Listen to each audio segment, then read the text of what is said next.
meeting is being recorded. Welcome, everyone. I'm Keith Koo. I'll be hosting the interview we have with Diane Jones, who's running for Fremont Area 3, Fremont Unified School District. Co-hosting with me is Van, the president of the Chinese Immersion Parent Council of Fremont. So this is a recorded session. After we finish this recording, we'll make the two candidates' recordings available a little bit later this week. And once again, we want to thank Diane for being here. So thanks, Diane. Thank you. So this is our second time. It's becoming a tradition for CIPCF and the Mandarin Immersion Program to be interviewing all of the contests for Fremont Unified School District that have multiple candidates running for office. And so it's been a really great time meeting each of our candidates. And so we did have a Dory app. Van probably put the link out there where we have questions similar to the questions we had last week, so we can give the candidates a chance to interact with the parents and what questions they have. There are groupings of questions. So the groupings are as follow: the candidate's background, their view on some of the education and curriculum, views on finance and budget, challenges in the district, and then we'll get into some sensitive topics, and then we'll close out with any other parent Q&A. Any questions, you can DM Van or myself. You can also go into the app that we have the question board on. And with that, we're going to get started. So Diane, thanks again for being here. You are the incumbent. Why don't you give us your background and the geographic area that you're representing? Sure. Well, Trustee Area 3 is generally, though not exactly, the Washington High School attendance area. It goes from Niles down to Fremont Boulevard. And then you'd have to take a look at the map for the streets that bound it north and south. But basically, I'm a 25-year resident of Fremont. All three of my now adult children are Fremont Unified grads. I had 15 years of volunteering experience in the district prior to running for the school board. It started with local PTA, then moving to PTA leadership. I was president at both Centerville and Parkmont. I also did work at council PTA because I felt like I wanted to have an impact, not just at my kids' schools. And I was the health and safety chair for a very long time, and then the legislative advocacy chair there. I also served on several district committees before joining the board. I was just a parent committee member. I have 2 years worth of substitute teaching in the district. And about that time, I decided that I really wanted to run for the school board. So I was elected in 2018. I've been on the board for almost 4 years now. I'm currently serving as board president. I'm a delegate to the California School Boards Association Delegate Assembly, which is kind of the policy-making body of that organization. I've served on more committees now that I've been a trustee. It ranges from curriculum instruction to a bunch of safety committees, facilities, technology, special education, just a range of committees covering a wide swath of subject areas.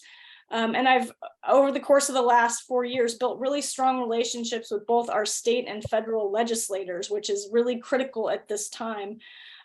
Despite governing during a global pandemic, which I never expected to have to do, we were able to do some positive things in the district during that time and move us forward. We have new leadership in the district.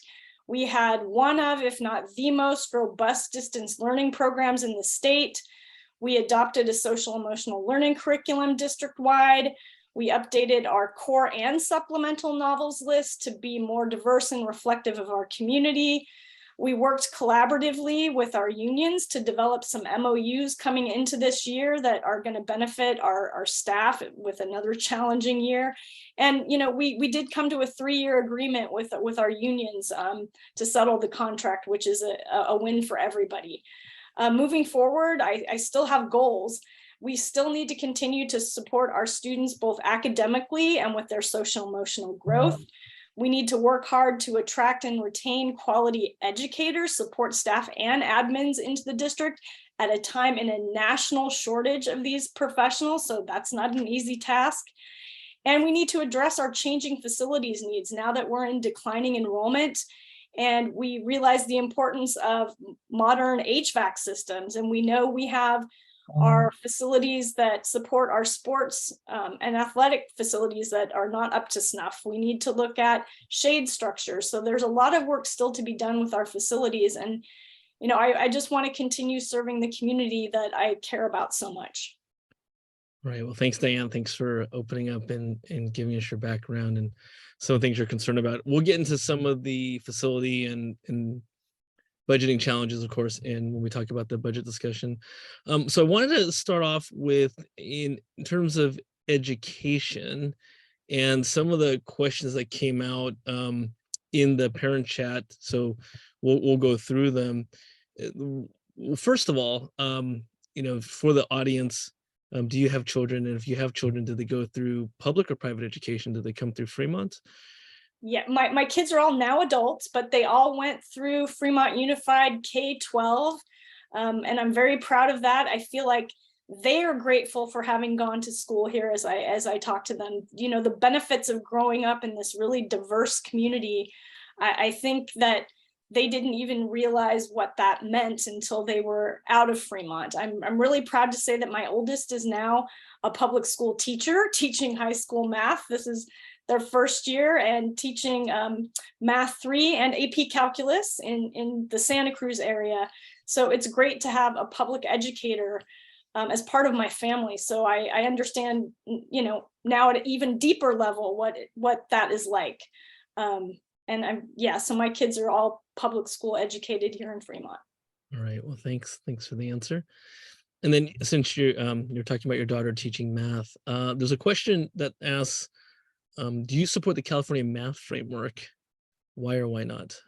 You know, I think there are some challenges with the math framework, and it's gone through different iterations. So there are things that I like about it and things that I am concerned about. And so I don't know what we're going to see as that is finalized. I think it's really, but the guiding principles are, I think it's important to have strong foundations in math literacy for all of our students. And we need to really follow evidence-based practices. And we want to make sure we offer a wide range of options for our students, because there are some students who need to meet our basic graduation requirements, who aren't planning to have careers that are math or science focused, who just need good, solid foundations in math. There are other students who really want to pursue STEM careers, and those students need advanced math. And we want to make sure we're creating pathways for our students to meet whatever goals that they have so that they can be competitive with their college applications, but also, you know, tailor the math offerings to what they need for their future goals. And not everybody wants to go into tech fields. So we want to make sure everybody is covered. Got it. Thank you. In terms of another question, is education equity has been broadly defined as giving individual resources to students so that they can achieve his or her full potential, but in practice has been used to hold back resources and or opportunities to students on an accelerated path to create the appearance of narrowing the academic gap. What does education equity mean to you?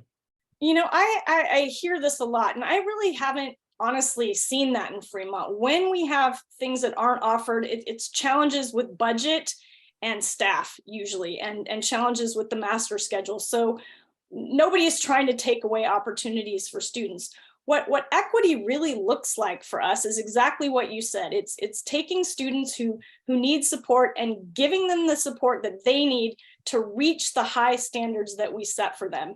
And right now I'm thinking about what we've done for our African-American students recently. We're offering mentoring. We've set up opportunities for them to visit universities. We have partnerships with some outside organizations that are providing mentoring and supports for families. So that's what equity looks like. It's not about lowering standards for anybody. It's about giving students the resources that they need to achieve the high standards that we set for them. And like I said, we have perfect examples of how that looks that we can point to right now. It's not about lowering standards for anybody. Got it. Right. Well, thank you for that. So we are the CIPCF, we are the Mandarin Immersion Program parents. What are your plans to provide quality education to a diverse student population? For example, are there plans for additional enrichment programs for MIP funding for teachers and recruitment?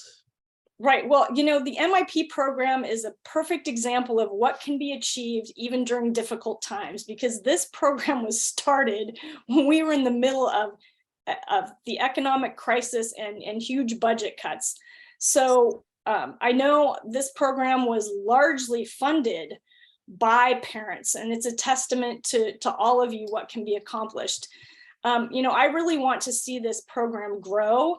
I think it was great that we were able to consolidate the two programs that we had at different sites into one, because I think that collaboration with teachers is important and the access to resources is important. But, in a perfect world, I would love to see this program grow to where we need to see it at more sites again. That would be fantastic if we had the enrollment, the resources, and the teachers where we could really have equitable programs at multiple sites. We know that wasn't happening previously, which is part of why we wanted to consolidate. We do need to pursue grants. We need to look at what options there are from the state. This is where advocacy comes into. We need legislators who understand the importance of language immersion programs so that they can be funded. It would be great if we didn't have to separately pursue grants. It was just part of the funding that we got from the state. I think there are opportunities to grow the program. There are financial constraints and staffing constraints that we have right now that we really need to work to overcome. Yeah, speaking of which, especially for our program, staffing constraints, the union contract requires that open positions be offered internally first and then not be posted externally until June. And most candidates for MIP openings are outside the pool of existing teachers. So having to wait till June to post externally makes it really challenging for us, especially as we expanded with our program. And now we have competing MIPs throughout the Silicon Valley area. So do you support negotiating a shorter internal transfer window for MIP teachers? I definitely have to take a look at the contract language. It's not contract language that I'm intimately familiar with right now. It's certainly something that I'm open to. Anytime we have shortages, especially in specific areas, we need to look at ways to recruit. And especially, as you said, now we have competing programs, and I know, folks are in this area are looking for teachers, and we need to make sure we're competitive. And if that means, taking a look at what we're offering with salaries and benefits and stipends and the application window, then we need to be looking at all options.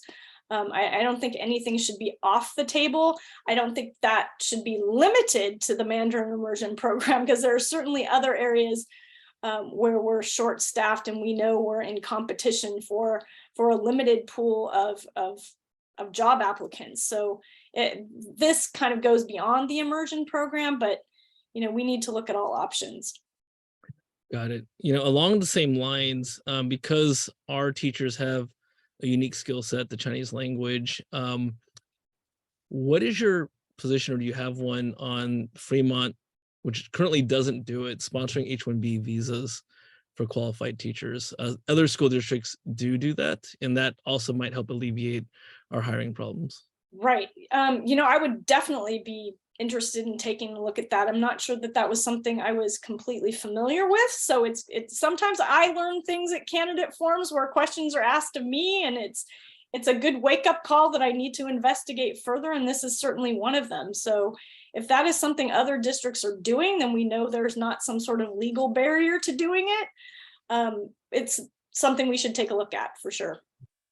Thank you.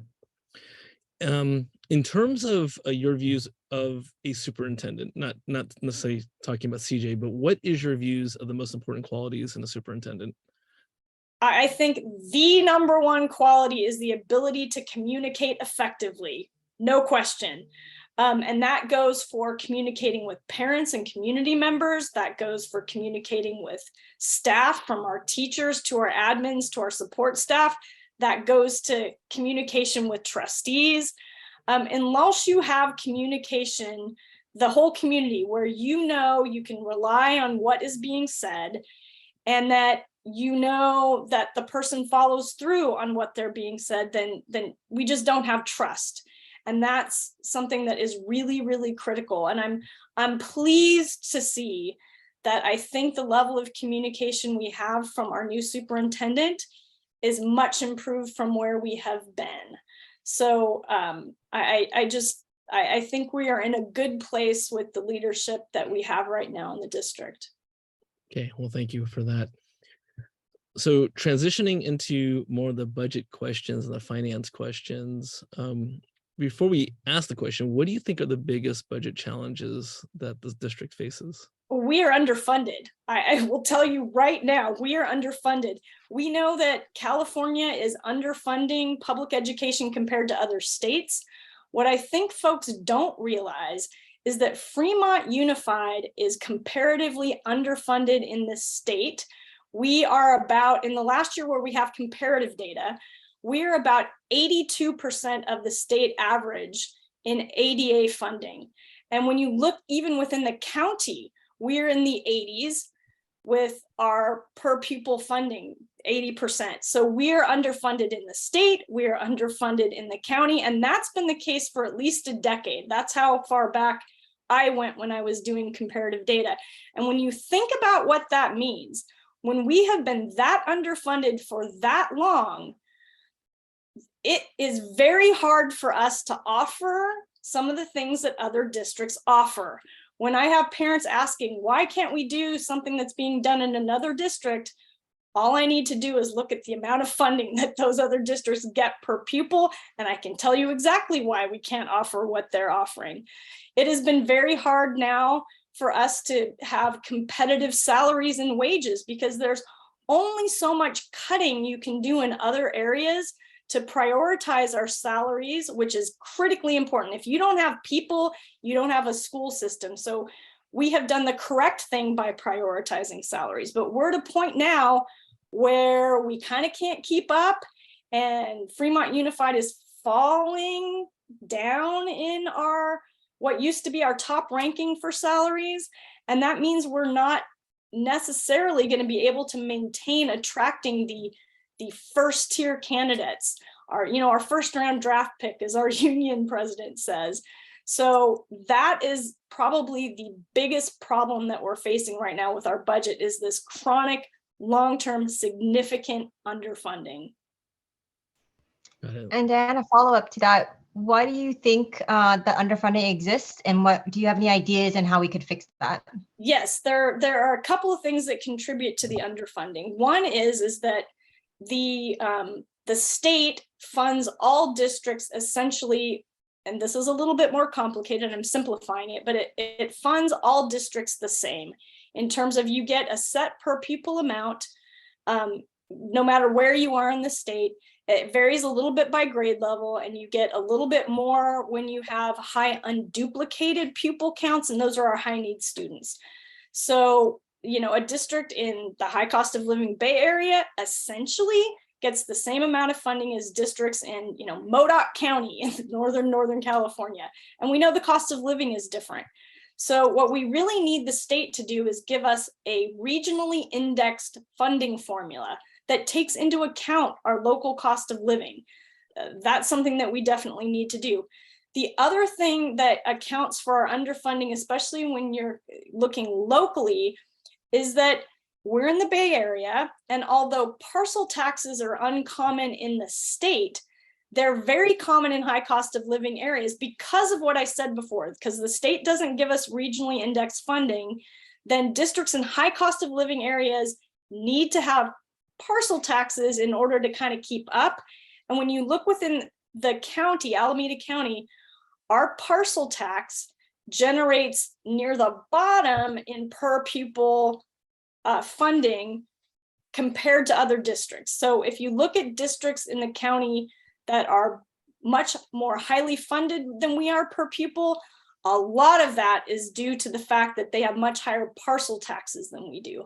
And it is very hard to ask our community to it's hard to go to our community and ask them to raise their taxes to fund us. But when we look at the disparities within the county, that's what we're seeing is other communities have much higher parcel taxes than we do.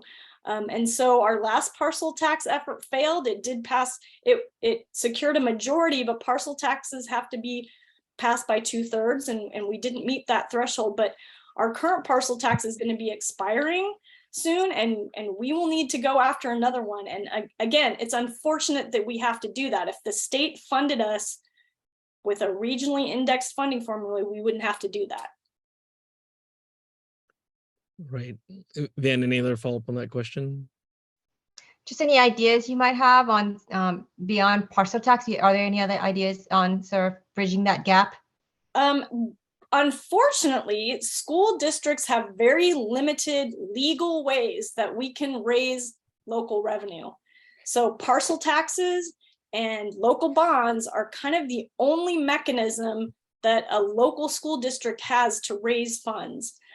Certainly, we can look to try to build more partnerships with local businesses. And, you know, but unfortunately, those kinds of things, when we get donations from, you know, local corporations, those are one-time funds and they're not steady streams of income. So we can't do things like raise salaries or build programs that we want to last for years. Those have to be spent on, you know, one-time expenditures. So it's hard to build programs based on community partnerships, however important those are. They're just not something that can build programs or raise salaries. So you know, it's very challenging. This is why I think it's really important to have trustees who have good relationships with local legislators who can lobby our state for the kind of funding that we all know we deserve. Right. Thanks, Diane. And so are you familiar with Proposition 28? Is that 20? It sets aside 1% of the general fund for arts and music education. Is that something that you support? It is something I support. And I think, you know, generally speaking, districts like to have unrestricted funds so that we can decide what to do with them. But what we have traditionally found is that arts programs are the first thing on the chopping block when those funds aren't restricted to those programs. And we have seen far too many cuts to arts programs statewide. And, you know, it's not limited to Fremont. That's just a place where districts go when budget cuts are necessary. And if we had funding that was specifically allocated and legally required to be spent on the arts, then we wouldn't see that happen. So I know that's controversial to not just want general fund dollars dumped into a district, but I think there are places where that is needed. And I think arts funding is one of those places. Right, thank you. We're going to move on to your thoughts on what are the biggest challenges that the district is facing, other than, of course, there's budget we've talked about already, but what are the other challenges you feel the district is facing? Well, absolutely what we've seen the impact from the pandemic to our students. As comparatively well as we did during the pandemic, because we had such a robust distance learning program, our students still suffered academically. And we need to make sure that we are doing everything that we can to make up for that missed learning that they had. Fortunately, we have some good things that we're doing right now. Again, some of those are funded with one-time dollars, and we need those to be permanent dollars. But we have, you know, our multi-tiered systems of support that assess students and provide, depending on where they are, different levels of engagement, either in the classroom or with resource or with being pulled out with intervention specialists, whatever's needed. So we need to make sure that we're following the data and providing supports to students where they need it.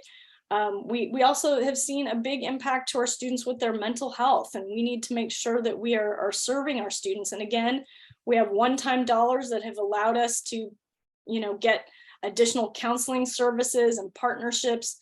But unless we are working hard to secure that funding permanently, we're going to see those things go away in a few years. And I think the impact to our students is not going to be resolved in just the next year or two. We're going to need that support long-term.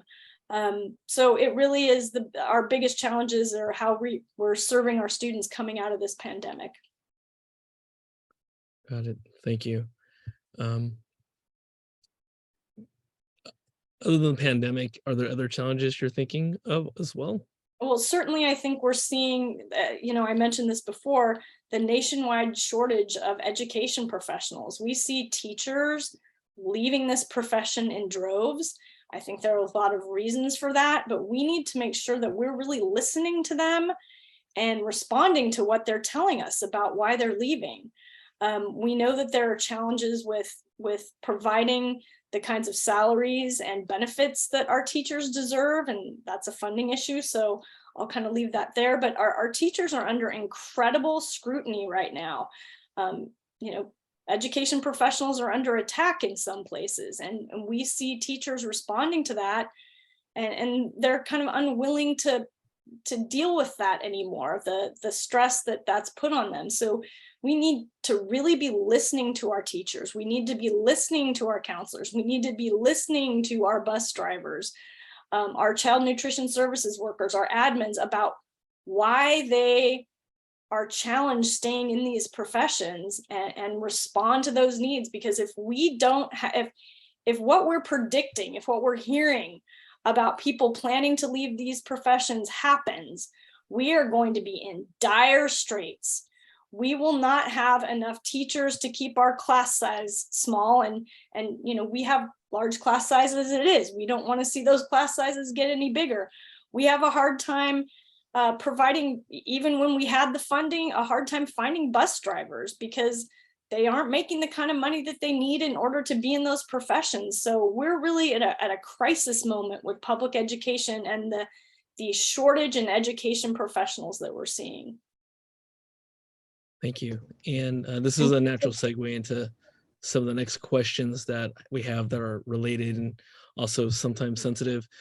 So with the challenges you were just talking about with the teachers leaving and some of the things around students and drivers, one of the questions we have from a parent is, what is your stance on having cameras at schools, video cameras? Well, I think if you're talking about video cameras in public locations where we're talking about enhancing security to deter vandalism and be able to resolve issues like that, that is something that I would support. If we're talking about cameras in classrooms, it's not something I support. And there are a couple of reasons for that, but part of it has to do with student privacy. I think that I don't want my students videotaped in their classrooms all day long. I think we don't often think about the impact to students of having that. And I think the kind of scrutiny that teachers get when they're being videotaped is not something that I think we would see teachers leaving in droves. I mean, already they're feeling overly scrutinized. And with that kind of scrutiny, I think we would see folks really unwilling to stay in these professions. I think about, what that would mean to any of us in our jobs to have a camera following us, and how we would feel about that. And I think, there are mechanisms that we have with admins monitoring teachers and doing evaluations. And so I think there are ways to engage and for teachers to be accountable that don't involve cameras in classrooms, and that's aside from what the cost would be for that. That's just not realistic. Okay, thanks. And then along the safety and security questions, and what is your current stance on SROs? Yeah, well, this is definitely complicated, and I think my position has been overly simplified, but to me, it's not a matter of whether or not we should have a close collaborative relationship with Fremont Police Department. We absolutely should. There are times when we absolutely need their expertise, and the kind of training that SROs get is really important. So there's some benefits there. But what we really need to think about is, what does it look like on the ground for our students? How is it funded? and what is in the MOU and how is the MOU formed. So with the MOU, that's the contract we have with Fremont PD. And right now we have two documents, the MOU and the handbook, but only the MOU is legally binding. And there's a lot of good stuff in the handbook. So really those two documents need to be combined into one so that everything that we think is important about the program is legally binding and agreed to by both parties. So that's one thing about the MOU. And the United States Department of Justice sets guidelines for how an MOU should be created. And the MOU with best practices should involve a lot of different community stakeholders. And unfortunately, even though we claimed to follow those guidelines, we didn't with the last MOU. And I really think that that's an important part of creating a good MOU, is having that community and stakeholder engagement. So for me, there's an issue with the current MOU that I did not support, and those are the reasons why. When we look at funding, when you look at the model of how most SRO programs are funded, especially in this area, they're paid for entirely by the city and the police department. But in Fremont, we're paying nearly $1 million for our SRO program. If you look at districts even that share the cost, when you scale them for size, we're paying about 6 times more than even districts that share cost. And we need to come in line with industry standards. If we were talking about a contract with any other service and we found out that we were paying 6 times more than the industry standard, there is no way that we wouldn't be trying to renegotiate that contract immediately. And for some reason that hasn't happened with this program, and I think it needs to with our next revision with the MOU. We'll be at the end of the contract this year, so we'll be renegotiating the MOU and the cost, and I think the cost needs to be borne by the city. When it comes to how it looks on the ground for our students, right now we have 6 officers that are stationed permanently at our 6 high school sites. And we know that, we have over 42 sites. And I think we need to explore a model that might better serve all of our students with a roving SRO that is assigned to an attendance area and actually spends time at all those sites during the week rather than being assigned to a high school entirely. I think that better serves probably all of our students.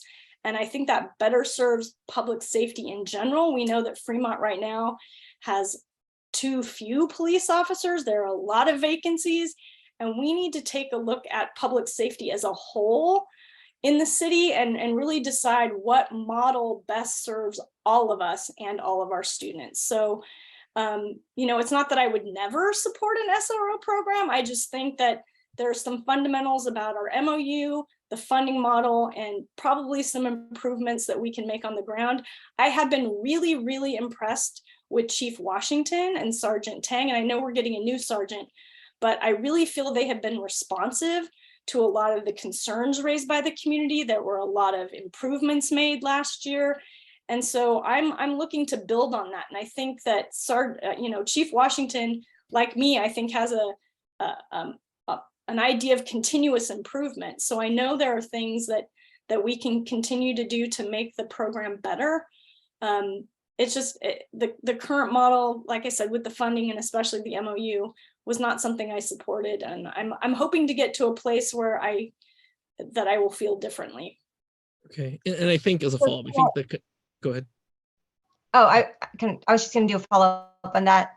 To sort of confirm what I'm hearing, to make sure I'm understanding you right. It sounds like you're not for cutting the funding of the SRO program, but rather renegotiating the contract so that the city provides more funding or full funding, and you're for modifying the program so that SRO officers aren't just stationed at high schools, but actually like an elementary school, like Bringhurst, for example, might see an officer come visit once in a while, and that officers can get familiar with the students of the entire attendance area. Is that right? Sure. Yeah, so I think there are certain things that happen when you have an SRO assigned to a high school site that no fault of the officer or the staff at the high schools, but I think our SROs, we've seen in the past, they take on responsibilities that are really not their areas of expertise. Like, in the past we had SROs who were doing things like, monitoring for dress code and being involved really in a way that wasn't in their scope of expertise, that then caused some problems. So I think if you have the SROs that are roaming the attendance area and visiting sites, I think that's a better model. And when people say defund the police, I'm not in favor of defunding the police as a general statement, but I do think that the school district should not bear the cost of an SRO program. That is not the industry standard. That's not what our education dollars should be spent on. An SRO program should be funded by public safety dollars, which are part of the city's budget. And that, like I said, that's kind of the standard way that SRO programs are paid for. And we should be looking at that. So I think the follow-up, Diane, then would be, and the question I would have is if funding was not an issue, would you support having a dedicated officer at the high schools for safety and security? Like I said, that's challenging because we know that there are problems that occur at more than just high schools, right? We've seen incidents at junior highs and at elementary schools. And I think just thinking that, if we put them at the high schools, we're good is probably, we need to reevaluate that mindset and take a look at different ways of serving our community with a partnership with Fremont Police. So, there is no way we can fund putting an SRO at all 42 of our high schools. That's not something the city can bear. So I think we need to take a look at really what's in the best interest of all of our students and what's in the best interest of public safety in Fremont in general. And for me, I'm not seeing that dedicating an officer to our high schools full-time is probably the way to go right now with the resources that we have. Okay. Yeah. And again, I think the thought is that more activity or more potential dangerous activity could happen in a high school, and then that officer could then go to the nearby whatever other schools are there. But I know it's a complex thought, it's not a complex question. So I think we're going to move on. So also a topic of much discussion is the SAL program. Yeah. And we already know your opponent's views on SEL. So why don't you go ahead and share yours? Sure. Well, this has become a politicized term, and I'm feeling like there's culture wars now surrounding this curriculum. And really, if you think about it, schools have been doing this kind of work basically forever. And it's been under different names. Character education. I know when my kids, who are now adults, were in elementary school, we had the 8 great traits, and we were teaching this stuff. It just wasn't politicized. But now it kind of is. And as you heard in my intro, I'm proud that we have adopted an SEL curriculum district-wide. And when you take a look at what is really there, you can take a look at the California Department of Education website, and you can see their guiding principles and documents related to social emotional learning. And you'll see what should be included in this curriculum and this material. And if you take a look at the document, I think it's 3 pages and like over 40 citations of research that show why this curriculum is important and what its benefits are. It's research and evidence-based. There's also an organization called the Collaborative for Academic Social Emotional Learning, and they have a lot of great information on their website about the research and evidence-based practices for this kind of curriculum. And that's what I believe in, that we should be driven by evidence and research, and the policy experts that develop this curriculum, and we need to follow California guidelines and content standards for this, and that's what we do. The curriculum that we had was vetted by the district. It was available for the public to review, and I read comments that were provided by the public. There was not a single person, a single comment that I saw that was anything but positive about this curriculum at the time we adopted it. But all of a sudden, this has become politicized and weaponized, and folks are insinuating that SEL curriculum is a front for Marxism and all kinds of things that just, I invite people to really think about that.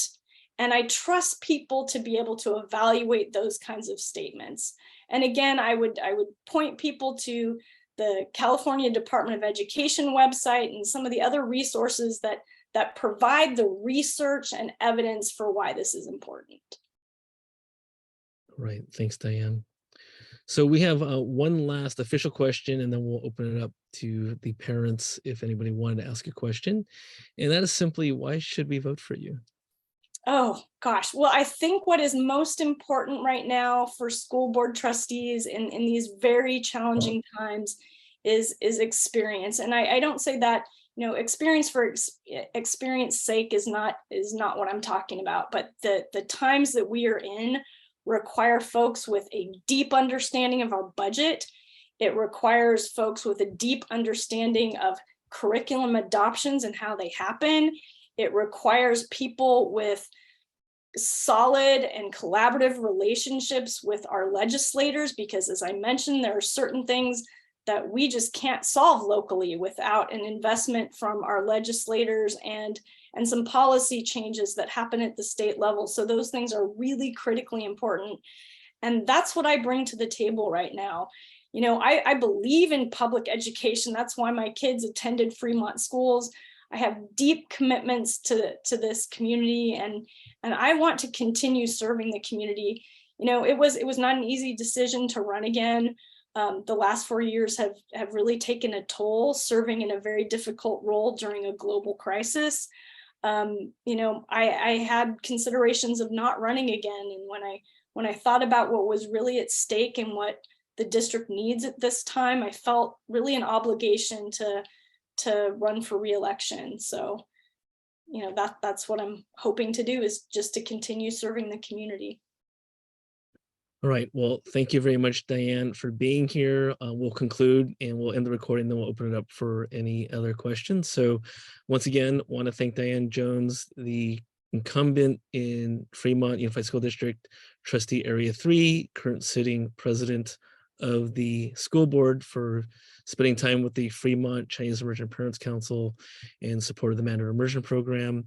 If you have any, this video and Diane's opponent's videos will be available later this week, and we thank everyone for participating. So we'll now end the recording and we'll move over to any parents. So just give me one moment. And thank you again, Diane. Thank you.